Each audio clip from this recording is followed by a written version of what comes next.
2, 1. Good day, everybody. My name is Sanjay Bana. Welcome to Evolutionary Conversations. Let me introduce my co-host, Irma. Irma, would you like to say hello? Hi. Good day, everybody, once again.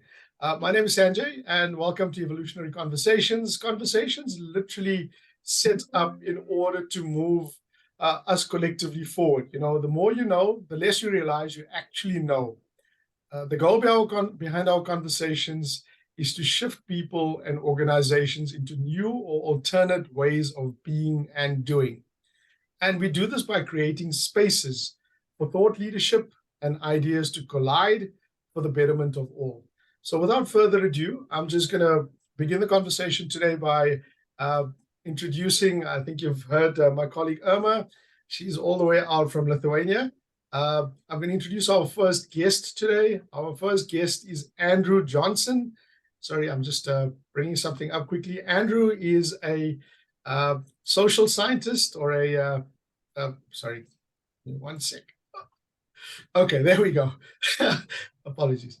But Andrew is a critical social scientist. He's a mentor, a teacher, and a personal mentor and coach to myself as well. He's a speaker and an author and a founder of the Institute for Leadership Action. He's a reflective practitioner with a deep self-awareness for self-management and empathetic engagement. He has followed a career primarily in organizational effectiveness in big corporates where he's held various executive roles, the last being as a chief learning officer.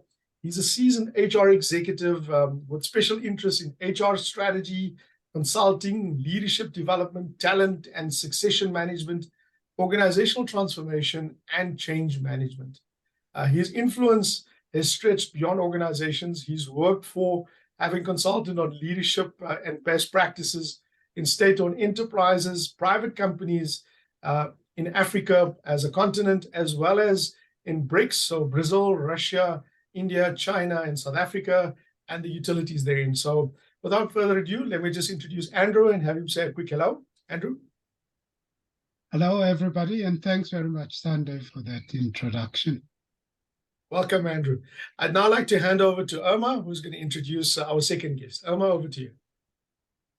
I'm very happy to present Martynas Kandzeras, a C-suite leader with decades of experience in building businesses from scratch. And let me list some of them. He's a co-founder of private school in Lithuania with a holistic approach to education that goes beyond academics.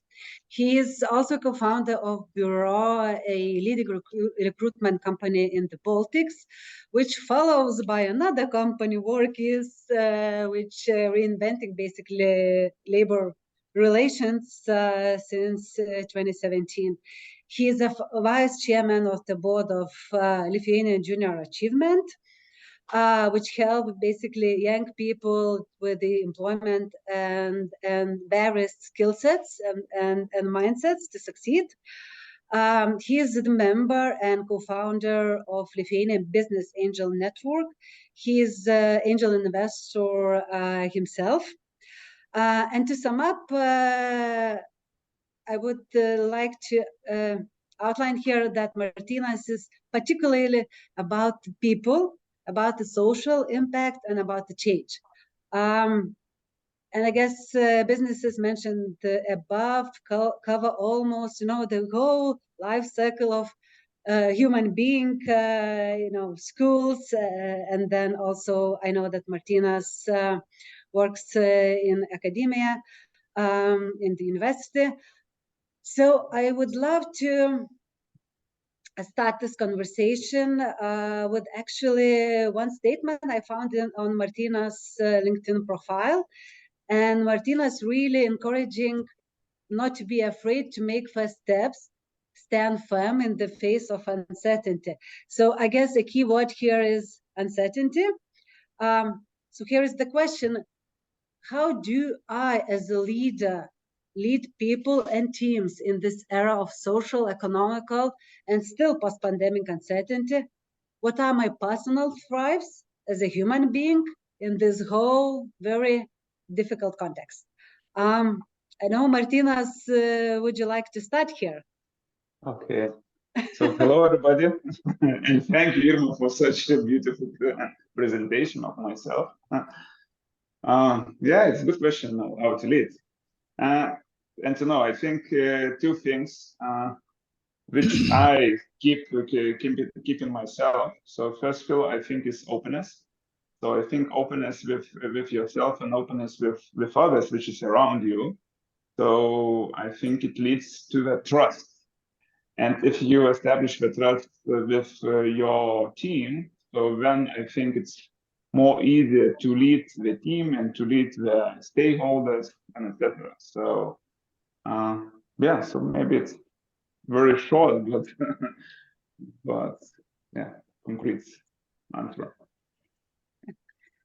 Thank you, Martynas. Andrew, what would be your bullet points? I don't think we really have recipe here, but let's discuss more here and try, to find maybe a recipe, during this discussion. No, sure. Thanks, Irma. Maybe Martynas is meaning something in the line when he says an openness with yourself. I would say that probably one of the most critical things for a leader is deep self-awareness. And the reason why I would say deep self-awareness is it's on the assumption that if you aspire to lead other people, you need to be able to lead yourself. And by leading yourself, one basically means you would have a very deep self-awareness about yourself. And therefore, because you understand what is going on in your thinking, how does your mind operate? You spend time to just understand how that impacts how you operate as a person. And on the basis of you having that deep self-awareness, I would say there's a better chance for you to regulate yourself. But you need to be able to be aware that it is there. Otherwise, you can't regulate yourself. And I think from just in terms of your question, maybe that I would say is probably a critical touch point for you to be able then to step into the space of leading others or leading your organization. Andrew, if I could Thank just you. step in. So, it's interesting that you say that you and I have been on these conversations for a couple of years, right, through our own personal work. And maybe a question I'd like to pose to you is, there's a lot of leaders that we engage with, be they founders of organizations, be it C-suite. And I think a lot of times people say, yes, first learn to lead yourself and then learn to lead the organization. But what does it mean at a practical level? What does it mean in terms of the steps that one has to take in order to lead oneself to then lead others? Yeah. Sure. One of the things that I focus on a lot within doing leadership effectiveness sessions with leaders and so on is, as I say, it's on the self-awareness. And your question, how would one go about it? Well, one of the things that is for me a really famous quote from Daniel Goleman, which I've shared with you many times, is a quote that he wrote in a book called Vital Lies, Simple Truths, The Psychology of Self-Deception. And what Daniel Goleman says in the quote is, just very briefly, the range of what we think and do is limited by what we fail to notice. And because we fail to notice that we fail to notice, there is little we can do to change until we notice how failing to notice shapes our thoughts and deeds. And basically, this quote for me, when I saw it the first time, I think it just hit the nail on the head, because what he's saying is that as human beings, and in our particular instance now as leaders, perhaps the first realization that you have to get to is we are first of all blind, which means that we don't see the sum total of reality. And therefore, when we make decisions, we have to be a bit more cautious about the certainty that we attach to the decisions that we make. because we may not be seeing the full sum total of reality. So he says that we are blind. And in the second part, and because we fail to notice, he's basically saying not only is there a problem which is an evolutionary developmental issue, that our perception creates a limited view of reality, but we are blind about that blindness. That's what he's saying. And he says that's a bigger problem. And so in terms of leading people, you know, that you might have had some exposure to it. One of the things for me, one of the first steps would be, how can we help leaders to first of all encounter their own blindness, or what one could say maybe in this kind of context, just for them to accept that their perception is limited. And therefore, when they make choices about what needs to happen in relation to their people or their organization, they need to be a bit more cautious about being so absolutely certain about what they are doing, because the question is, from what mindset are you making such choices? And if the mindset is already contaminated, insofar as we all suffer from social conditioning and from childhood, it means we have to be a bit more cautious about how we believe that it's so critical. And therefore, one of the first things would be, how can we create experiences for leaders within a learning context, for example, to begin to encounter their blindness? And we have a very interesting little exercise how to get leaders to do that, you know, to say, actually, I'm missing information here. I wish I could tell you about this particular one, but I don't want to contaminate your mind now with maybe at later point experiencing.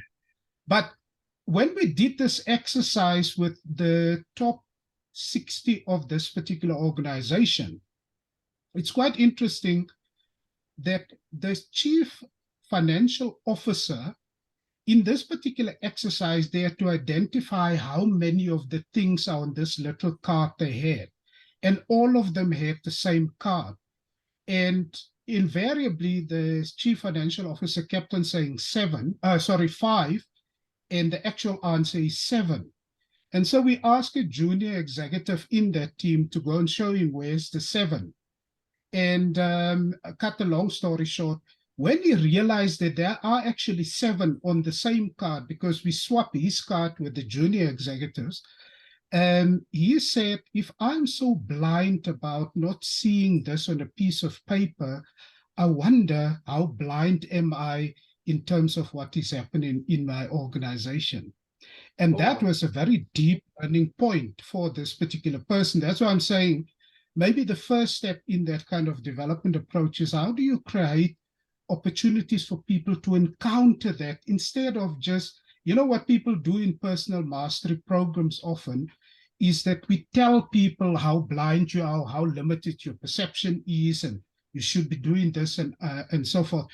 My view would be, I think we have to create experiential opportunities for people to encounter it themselves. So there's a simple way of how can one begin to step up to that particular kind of learning. That's quite deep, Andrew. I'd like to hear Martynas' view on this. I mean, he's been working in the entrepreneurial space. I'd like to hear your take on this, Martynas. Yeah, you know, for example, in our school where I'm co-founded, so we have our own methodology where we teach children, you know, how to found the grounding in the world. So we have 4 relations. So relations with yourself. So you just need to find your internal motivation. Then relations with others. So how you work in the team, how you relate with others, and etc. Then relations with the world. So what you want to manifest in this world. So how you want to manifest, and etc. And then is relations with tools. So if I feel myself, if I feel others, then I know how to manifest. So what is the tools? What are the tools around how to do it? And we are learning children how to do it. And of course, it is suitable for the adults as well. But I think it's easier said when it's applied in the practice. What meaning to feel yourself, to feel your motivation, etc. And you could live in your head, and I agree with Andrew, what you could, see some unknowns, you could understand, but you don't understand anything, and when you just try to lead from this uncertainty, but still it will be very hard. So my personal answer was my body. So where I could find myself, where I want to be, so in my body. So how I feel in my body. I am feeling comfortable, I'm not feeling comfortable, and etc. So, and I think, but in the world there are so many information, so many, ways of dealing with the things, but mind is too small to understand how to do it. And the best way is just to listen to your body and to feel where I want to go, where I feel the comfortable, where's the a lot of energy, and from this energy act forward. So it's my recipe, and not always, it works because still, as Andrew said, it's some kind of social limitation, because there are a lot of huge pressure from society, how to behave and etc. Also, maybe something is coming from my childhood, some restrictions and etc. But in any case, if I have a vector, but I need to listen to my body, I need to find this place with much energy, and act towards. So, it's becoming bigger and bigger, the space, and I'm acting from the space. So yeah, here's my recipe and how I lead. And I like the work that you're doing with young people. That struck me as you were talking, or children, because I think if we can try and make an intervention earlier, it's better, because I think our education system is forcing the children into a compliance rather than opening creative mindset.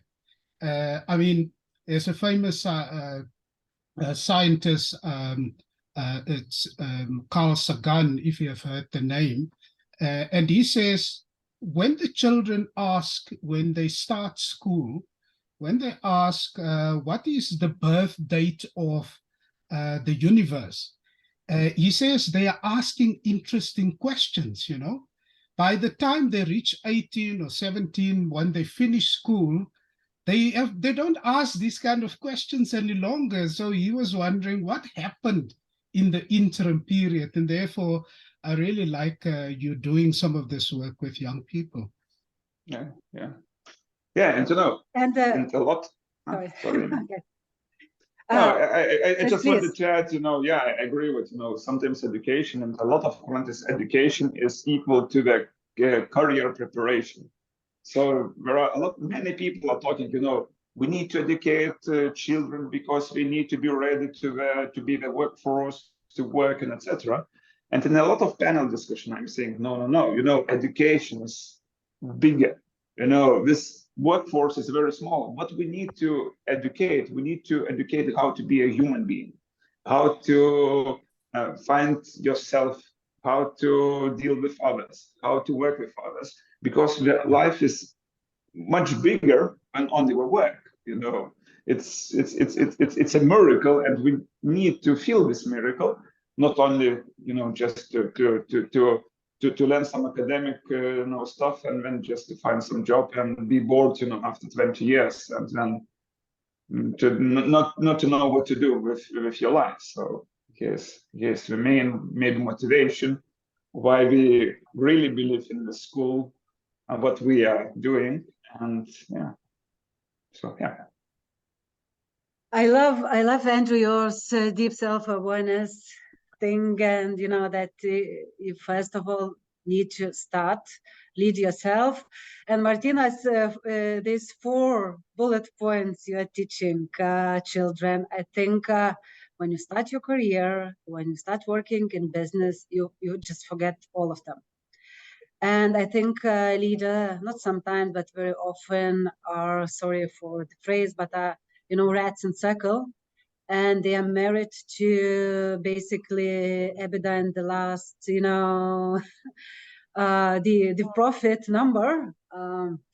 And when this, uncertainty, complexity, crisis happens, then we, start to think, because we stop for a while, because we are uncertain about, everything. We can't lead anymore.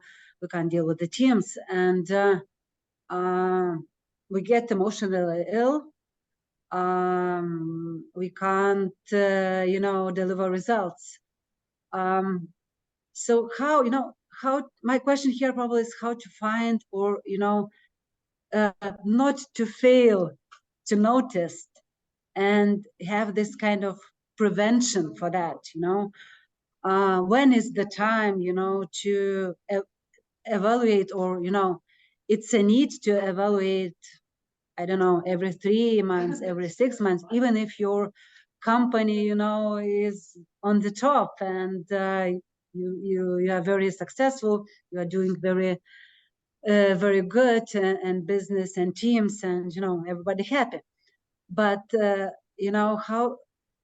I think that's the question. That's the answer. Somewhere there you need to start and have these plan Bs or so. Andrew. I think, the other day, I think we are all familiar with the word VUCA, but Sanjay introduced me, because he does this all the time. He introduced me to new terms, and I think it describes it. And he'll tell you in a moment what BINA means. So what does BANI means, Sanjay?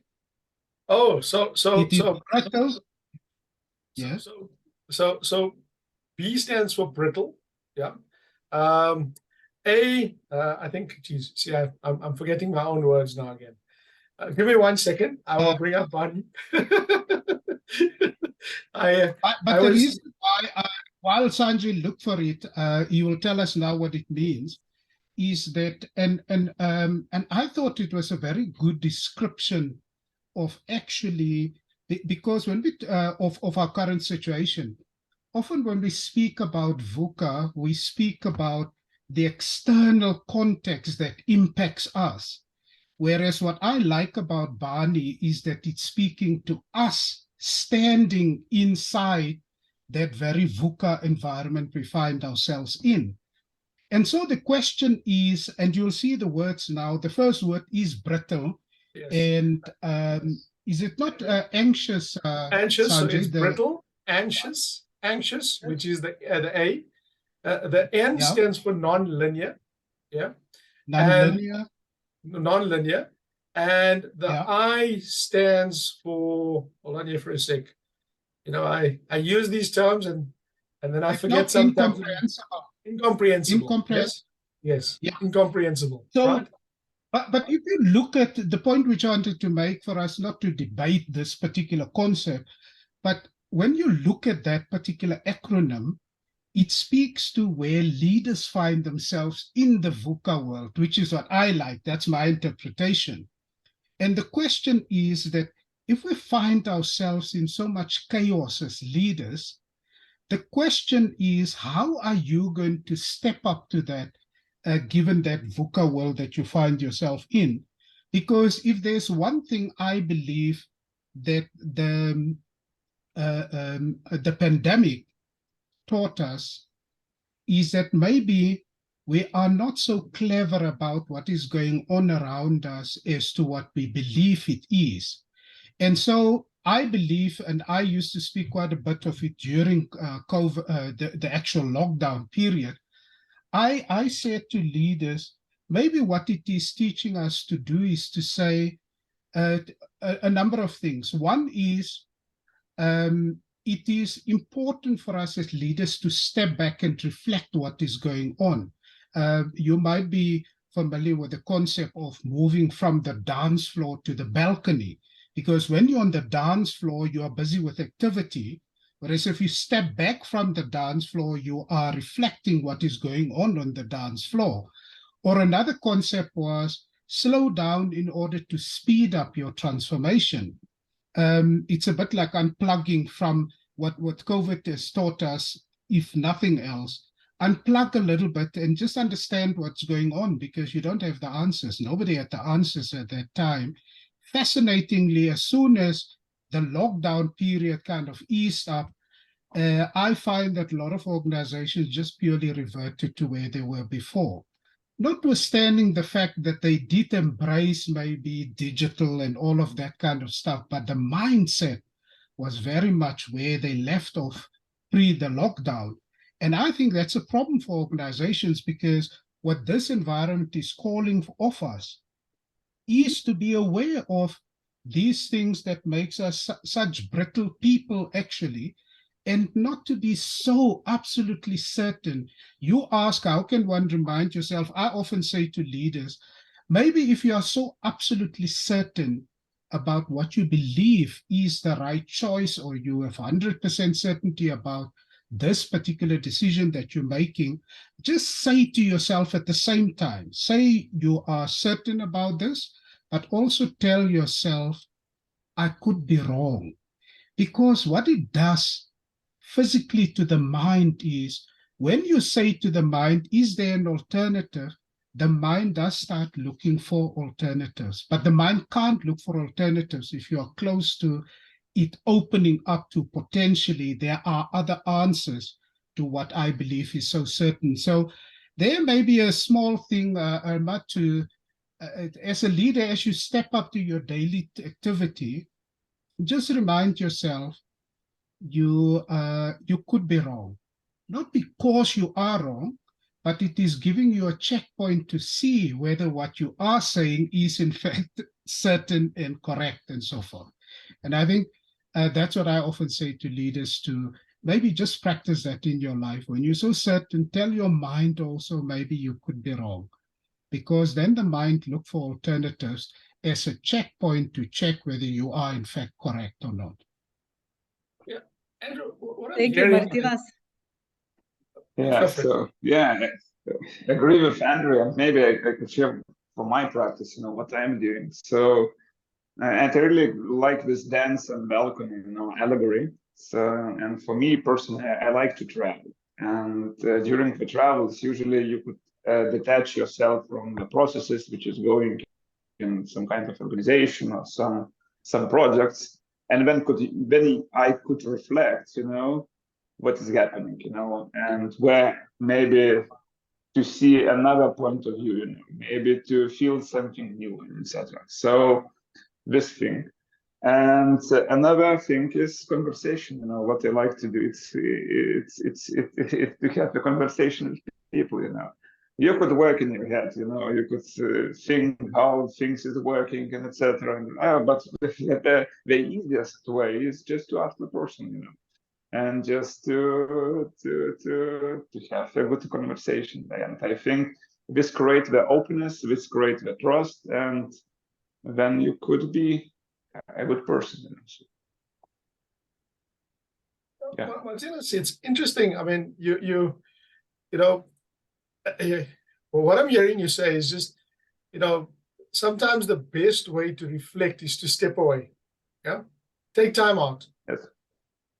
Yes. And immerse yourself in other environments where you get to experience something different and reflect in that environment. So, if you're in a startup and or you're a founder of a quickly growing organization, you always just, you're in the rat race, excuse the way I'm saying this, and you're always running.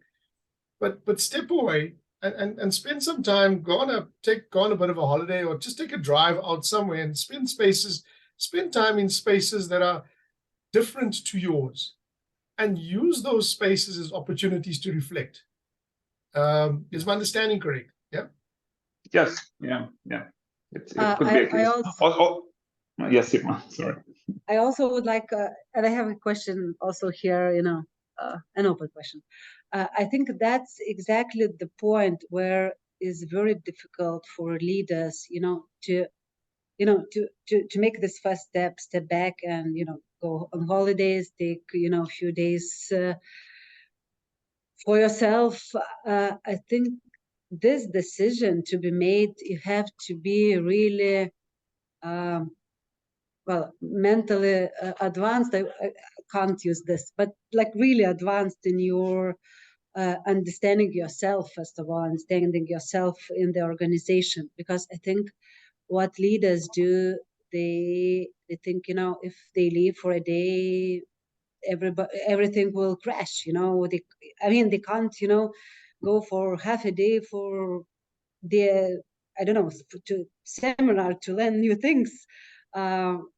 So how to encourage, you know, leaders to make this first step. Martynas, I know, I can hear that you are very good at that.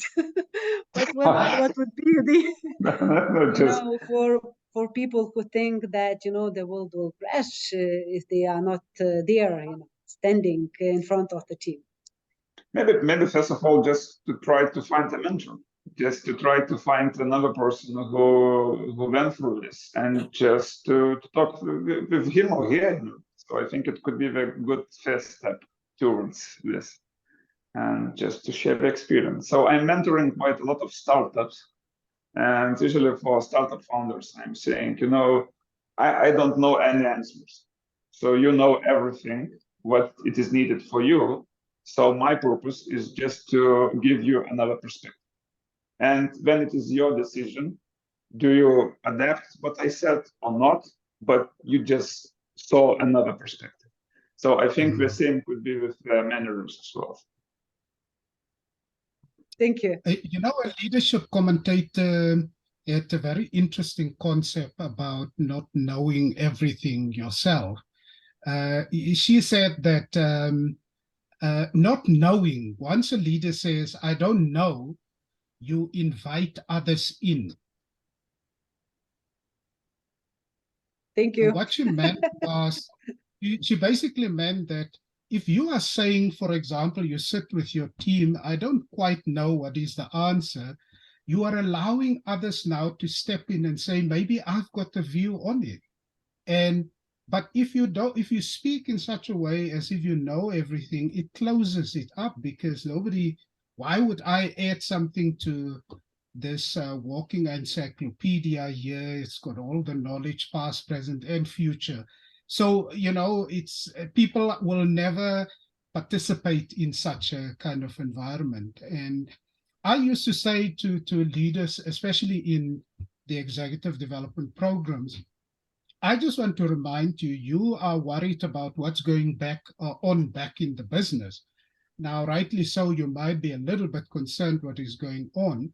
But I used to say to them, I challenge you, when you go back to the workplace on Monday, you might be surprised to find that the people didn't miss you and everything happened in exactly the way it should have, irrespective of whether you were here.